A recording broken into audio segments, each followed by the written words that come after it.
I've lived here since, I think, 1981. I lived in eastbound Airy, and then I moved over here to westbound Airy. I don't think I ever considered living anywhere else in the city. I had friends here, and I just knew how incredibly beautiful it was, and it kind of felt to me that these are my people. This is where I want to be. It's a reflection of me and my values seem to come from here. Being on the radio is very different because your community is defined by your listeners. When I'm on the radio, two things are happening for me. One of them is I actually am trying to think of a listener, and I very often think of someone here, but I am definitely having that kind of feel to what I do, whether it's part of the music mix, how I present things, who we have on the show.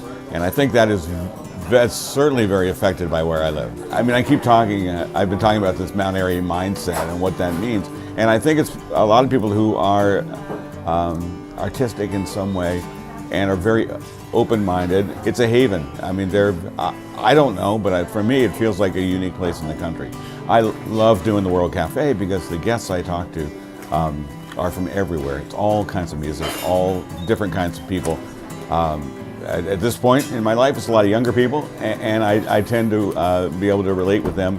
And I think part of it is the openness I experience here. I do have to remember how unique this place is. We've been around 25 years, and we got really lucky in that we got on syndication and on National Public Radio really early. So we sort of have a real head start on people in terms of finding an audience. We are on 214 stations, and there's, at this point, about 600,000 listeners a week. One thing I have noticed in the last few weeks as I'm getting ready to kind of step down as doing World Cafe every day is I've gotten really used to talking with these incredibly interesting people every day, musicians, and I still love what I'm doing. So I'm going to be spending time doing what I'm doing, but on far less pressureful things. So I'll be going downtown, I'll be going to WXPN, I'll be spending time there. But that's only going to be a couple days of the week. And one of the first things we're doing is getting a dog. I keep talking about it.